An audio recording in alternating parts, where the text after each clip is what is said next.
Good afternoon. I'm going to talk about worrying. Worrying in Italian is preoccupazione. In French is torturer l'esprit. In German it's grübeln. Well, in German the sound of it doesn't predict much good, but worrying is a vulnerability which we all share. All of us have worried once or more than once in our lifetime. Some people worry a lot. My viewpoint is that suicidal people worry an awful lot. I treat a lot of suicidal people. I've heard also people on the telephone, and when they are suicidal, they keep rehearsing the same worries over and over again. I also treat survivors of suicides, and when asked, did your deceased relative, what did he do before committing suicide? Many people say that these deceased persons worried a lot before committing suicide. I think it's one of the prodromes of the suicidal prodrome, suicidal syndrome, that people do tend to worry. And that's very important. So I have only one message for you. That is that when you treat suicidal people, think of them as worriers. And when you see it in this way, you have possibilities to help them. So I would explain that to you. So, wait. Yeah. I think I talk about repetitive thinking. I talk about rehearsing suicidal thoughts over and over again, many hours a day. And in the end, people lose control over their thinking. And then they call it chaos in my head. You all have suicidal callers, and they talk about chaos in their head. When they mean chaos in their head, they mean worries. Nobody loves me. I cannot live alone. I have no future. I'm unlovable. Do you remember these things? Are they familiar to you? Okay. I cannot stop my feelings. I have to stop thinking. I have to stop thinking. I have to stop thinking. I have to stop thinking. I have to stop thinking. I have to stop thinking. 24 hours a day. How can you stop your thinking?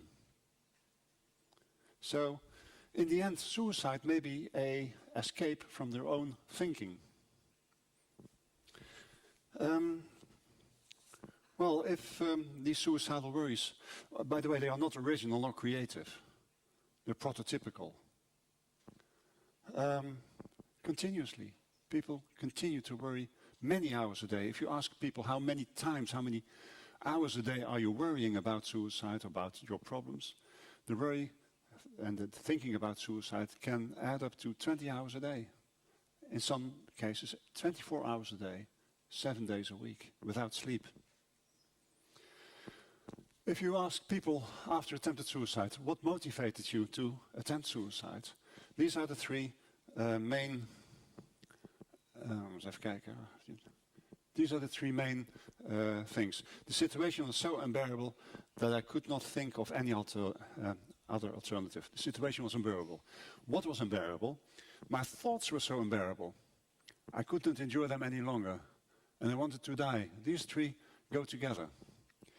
Can you imagine that your thoughts were so unbearable I could not endure them any longer? People say I have tantalizing, terrorizing thoughts. My thoughts are terrible. They torture me. Can you raise your hands? Who of you has ever had tormenting thoughts? No, it's wrong question. Another way. Who of you have never in their lives worried?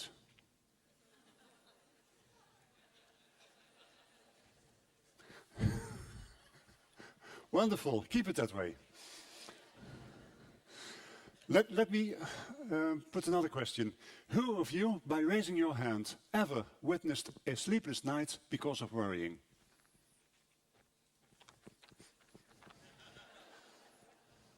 Okay, let me put it another way. Who of you has ever had 2 sleepless nights in a row because of worrying? Okay.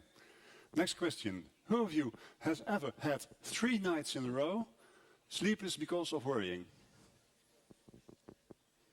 Okay. How do you feel at that moment? Tired, exhausted, gaga. You're out of reality then. Okay? Well, but that's exactly the same as what suicidal worriers do. They worry a lot, they don't sleep, and they are exhausted before attempting or committing suicide. So this is very human. You are experience yourself. I will never be normal again. When will this stop? I'm a total failure. They don't say, I'm for 40% a failure. No, I'm a total failure. People are better off when I am dead. Nobody will miss me. It's rubbish, but they think so. I cannot stand the pain. I cannot live without you. I cannot live without partner.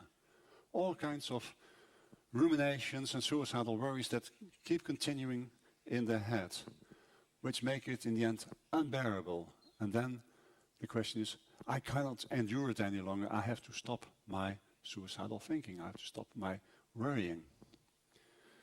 And this continuous repetition of these statements in the end becomes an obsession that cannot be controlled anymore.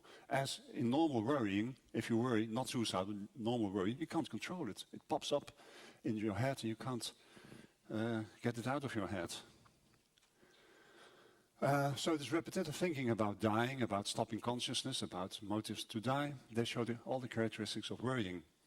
And worry is a chain of thoughts and images and negatively affect-laden and relatively uncontrollable as an attempt to engage in mental problem solving on an issue whose outcome is uncertain but contains the possibility of one or more negative outcomes. This is worrying, scientific definition. You have rumination, behaviors and thoughts that focus one's attention on one's depressive symptoms. Why am I depressed? How does I get better? When does it stop? And on the implications of these symptoms, passively and repetitively focusing on one's symptoms of distress and circumstances surrounding these symptoms. All of you who are listeners or volunteers on the phone, you have witnessed many worries and ruminations. Is that correct? Okay. So worry and rumination are correlated with anxiety and depression. Rumination more with depression and worry more with anxiety, but all four are intensely correlated. So worry and suicidal have the similar characteristics. It's repetitive, uncontrollable. Many times without an immediate cause. If you worry, it pops up in your mind even if you're at the grocery store. It's future-oriented, it's threats to personal concerns in the future, and it works not to a solution. It has similar consequences, no problem solving instead. It's obsessive attention, arousal, stress, sleeplessness, vital exhaustion, the wish to stop consciousness, and hopelessness. All these are exactly the same.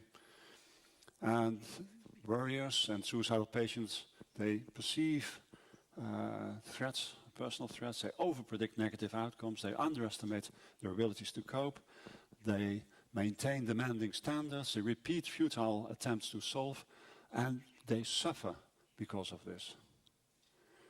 So my viewpoint is in the end that in suicidal behavior, not all, but many, in suicidal behavior, people want to escape their own repetitive and tantalizing thoughts and feelings. In that way, suicide is an escape from yourself. You don't escape the world, but you escape your own worries. You escape your own tantalizing thoughts. Are you with me? Okay. So worrying can be lethal. Worrying can be fatal. You get my point, but I want you to know by heart how difficult it is to worry and to have suicidal worries. So I'm going to make you a little bit suicidal now, with your permission. And if you are by chance suicidal yourself, you will recognize the mechanism. But be aware that if you enter suicidal state right now, I'll try to get you out later on the exercise as well. This works mostly. Okay, there it starts. Let me present you with a guided fantasy. I will be your guide, and I will present you a fantasy. Let yourself be guided, and accept that what I'm saying now is going to be true. Ask me how I know that. I know it because I know that. So, okay, imagine yourself, you have a song in your head. Do you have sometimes a situation, you have a song in your head, and it will not go away? Do you have this experience that you have a song in your head, and whatever you do, it stays, it stays, it stays, and you said, stop it, stop it, stop it, and it will not go away? You know the situation? Okay, that situation. You can choose a song for yourself, or, because we are Sweden, I have a song for you which we can use for this exercise.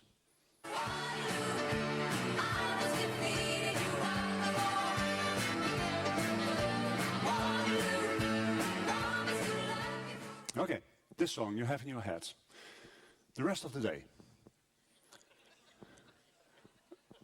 Whatever happens, it will not go away. So you have a dinner tonight. At the dinner, you talk with your colleagues, and while talking in your head, you have ABBA. Na na na, na na na na na na na. Okay? Can you imagine that?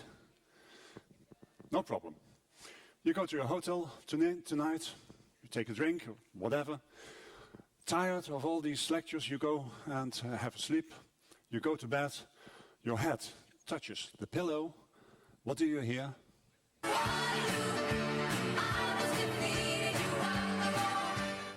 Okay.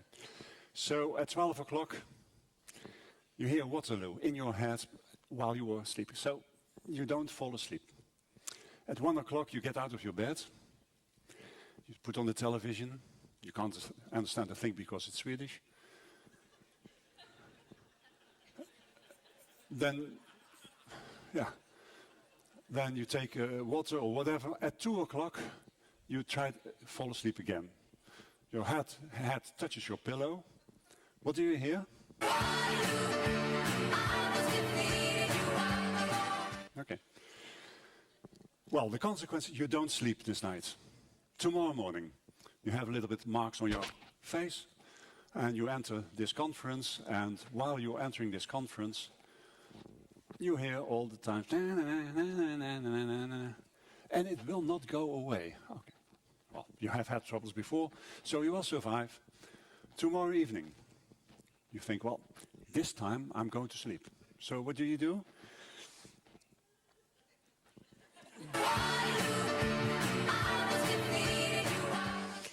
Well, the ladies take white wine, the gents take a glass of beer, and so they try to increase the risk of falling asleep. But at 2 o'clock in the night, you have to admit you're not going to sleep, because every time your head touches the pillow, you hear. Okay. Next day, so you had 2 sleepless nights in a row as a start. Then, the third night, the third day. You are here on the conference, a little bit tired, a little bit exhausted, but okay, you can follow some of it.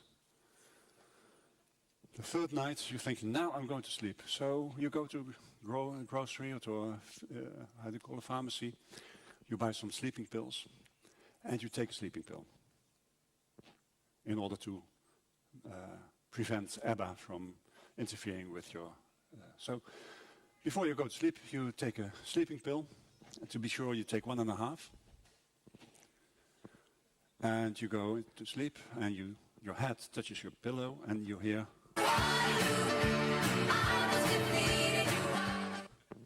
Okay. You don't sleep. Can you imagine that? 3 nights in a row, you can't sleep because of ABBA. Waterloo. How do you feel by that time? You feel awful, don't you? Okay, we are now on Monday. Monday morning. You are still exhausted, but you have to work or you have to go somewhere to activities. You go in your car and you drive to your work. Suddenly, ABBA is gone. Abba is gone. You have a silence in your head. Wonderful. It's silent. Ah, it's a relief. Out of sheer joy, you put on the radio and you hear.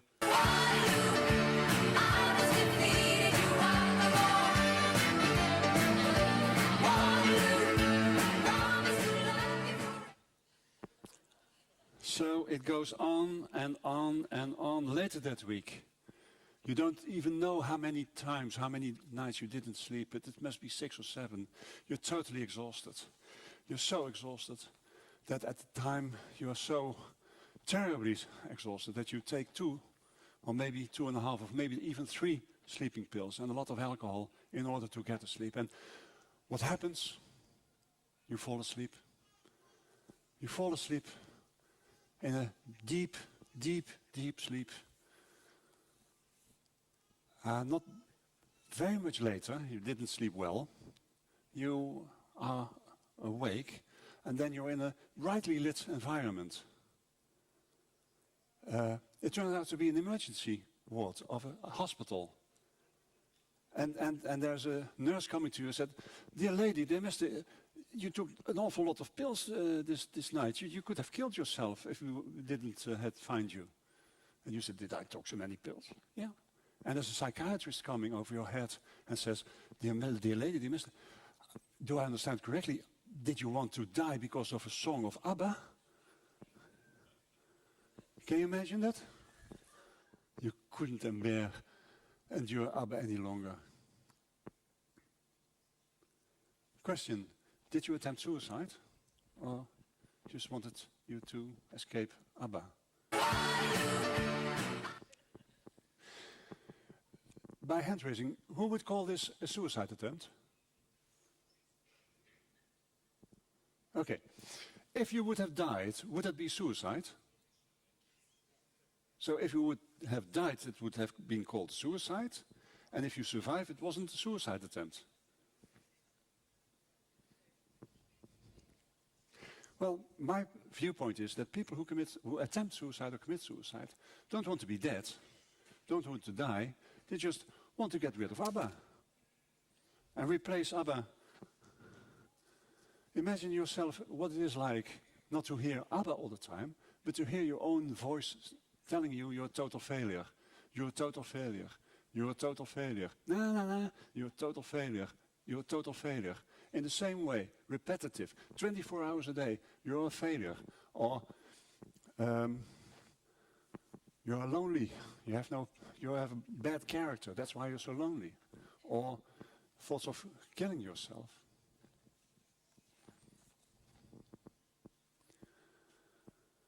So worrying can be lethal.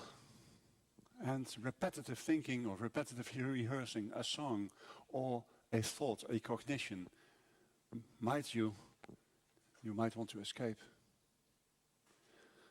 Okay, so remember, this was only an exercise. The exercise is finished now. You will not hear ABBA the rest of your life, I'm sure. Think of this as an exercise, as a metaphor. Yeah? But imagine this to be important when you have a next suicidal caller. And I would suggest you, just when you return to home, when you have a suicidal caller on the line, and he says, "There's nobody who loves me," that you don't react with, "Oh, how awful," but that you would ask, how many times a day is this thought going through your mind? And how many hours a day are you contemplating this thought? There's nobody who loves me. Can you imagine that somebody has this thought for over 24 hours a day, 20 hours a day, 15 hours a day? But that's what really is bothering them. So be empathic. This is real understanding of the suicidal urge. People who I interviewed in this way feel very, very well understood. Then you come very close to why they are suicidal, because they are worrying. So I will throw myself in front of a train. Okay, how many times a day are you having this thought? How many hours a day are you thinking about throwing yourself for a train? Well, if you think about it 15 hours a day, then the likelihood that you are going to do it is much higher than when you say only 2 times a week. So the frequency with which people have these thoughts is very indicative of risk and can be used for risk assessment. My life has no meaning. My life has no meaning, the spiritual thing. It's just a worry. My life has no meaning. Repeat it. Na na na, na na. My life has no meaning. My life has no meaning. My life has no meaning. My life has no meaning. My life has no meaning. If you rehearse it 1,000 times a day, of course your life doesn't have a meaning then. You make it into a meaningless existence because the only thing you can remember is my life has no meaning. So, as a volunteer, you might ask, how many times a day is this thought going through your mind? Or how many hours a day are you contemplating? But don't be shocked when they say 10 hours a day or continuously. I have no future. Again, how many times is this going through your head as a worry? 1,000 times? 10,000 times? 25,000 times? Sometimes suicidal people rehearse this for thousands of times a day. Well, that's one of the reasons they are suicidal. In my experience, there are only a few of these items in their heads, but there are endless variations. But it comes down to 3 or 4 not very creative or intelligent or original ideas. I have a private practice. I started Friday at 8 o'clock. Friday at 8 o'clock, I have a depressed person. And he says, nobody loves me. Okay, at 9 o'clock, I have the second depressed patient who says, nobody loves me. At 10 o'clock, I have the third depressed patient who says, nobody loves me. I said, won't you stop? I heard it 2 or 3 times before. Please, cut the crap. It's not true. You're not creative. You're not original. All depressive persons say so. Can I have your mobile phone? I'll call your partner. I'll do so. And I'll have a partner. Of course it's rubbish. But if you rehearse it all the time, that becomes a worry, which in the end you try to escape. What are you escaping? Not your partner, you're escaping your worry.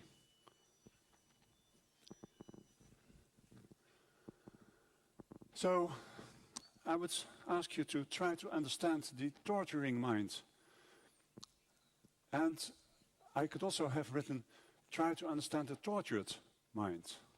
But it's being tortured and torturing. You are a victim and the architect of your own mind. But you don't feel it as an architect. You feel it as if these things are overwhelming you, these thoughts. So, having said that, there's a treatment possible for suicidal worries. And this treatment is an extension of the cognitive behavioral therapy of worrying or of depression. So the CBT approach for worrying is applicable to suicidal worry. For example, worry postponement of positive worrying or distraction or mindfulness or all kinds of therapeutic techniques are available for suicidal worry. For worry, and you can apply it for suicidal worry. Well, the first one is the most powerful, is worry postponement. I will explain it to you, worry postponement. It basically comes down to this. If you try not to worry, and you say, stop worry, stop worry, stop worry, what happens? Okay, the same as I tell you, each and everybody of you gets €1,000 from me if you succeed in not thinking in the coming 5 minutes of a pink elephant.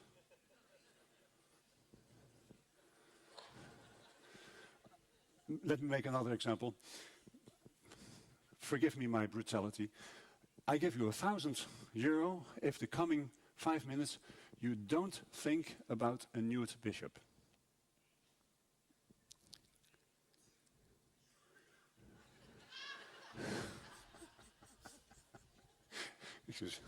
Well, it doesn't work if you stop worrying. So The treatment strategy for worry postponement is as follows. You have to teach people that not to stop worrying, they have to do the worrying. It's okay to worry. It's very good that you worry. But when you worry, do that in a good way.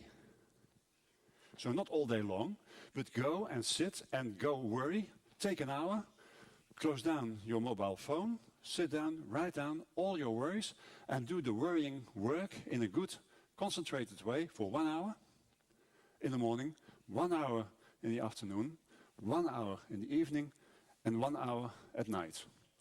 Then you concentrate your worry in 4 hours instead of 20 hours, which leaves you 16 hours to do what? Okay? So the trick is that when people concentrate their worrying in predefined worry times, you can teach them that when it's finished, when the kitchen clock is alarming, they say, okay, now I can postpone my worry until the next worry time, after lunch or tomorrow morning. And if you allow yourself to postpone your worry, that's easier than when you say you have to stop worry. So we don't teach people to stop worry, we teach people to postpone worry, not now but later. It works. We have had very good experience with that.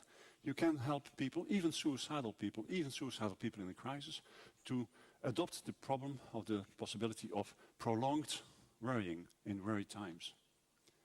And you may wonder, but they are in a crisis, they don't want this. But I will assure you that suicidal people are very, very happy if you say that they can learn how to control their worries, because they are a victim. They are powerless, and their thoughts overwhelm them. And if you say, well, I can perhaps help you not to be overwhelmed, but to have some more control over your worries, then they are very happy with this assistance.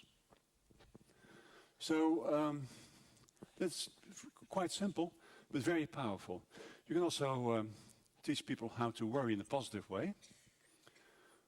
Maybe you are willing to follow this as well. Positive worrying is the following thing. We ask people to keep on worrying, but change the content from something negative to something positive. But keep on worrying, because that's important to keep on worrying. So within the worry times, we ask people to worry about positive things. 2 exercises. 1 exercise is worry about a positive asset or capacity of yourself. Please close your eyes, and I ask you to invent a thing that you are proud of. Something which you are good in, or good at. Maybe for one of you this might be, I'm a good cook and I'm proud of it. Or I'm such a good volunteer and I'm proud of it. Or my way of listening to elderly people is so very, very good. Choose for yourself a positive thing. Okay? Now, rehearse this 10 times for yourself. 10 times tell yourself, I'm a good cook and I'm proud of it. 1, 2, I'm a good cook and I'm proud of it. 3, I'm a good cook and I'm proud of it. 4, I'm a good volunteer and I'm proud of it. 5, 6, 7, 8. It must be true. You should be a good cook. Huh? 9, 10. Okay, that's it. Exercise finished. How does it feel?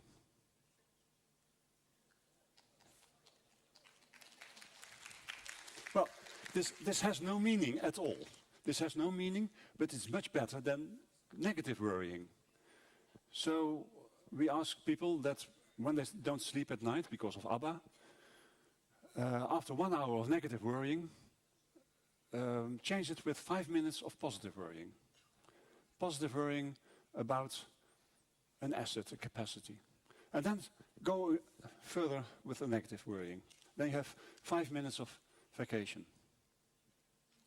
Okay? There's another positive worrying exercise I would like you to do. Could you close your eyes again?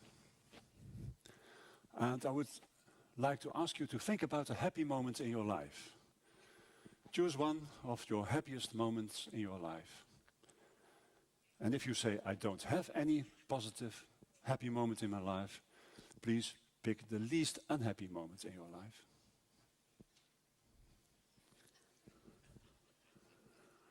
Okay, do you have positive memory?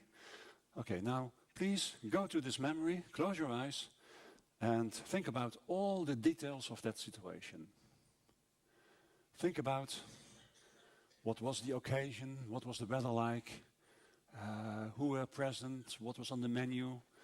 Think about all the details of this happy moment. What were you wearing or not?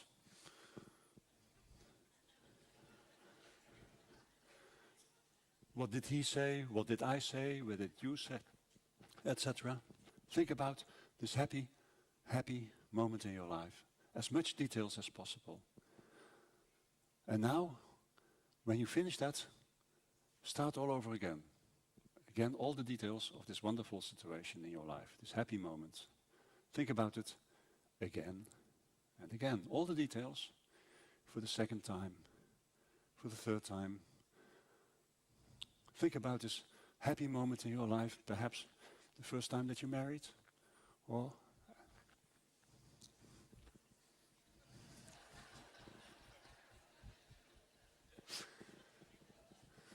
so that's it.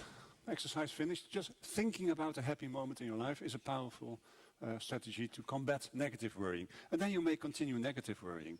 So there are all kinds of exercises in fighting the negative worrying spiral.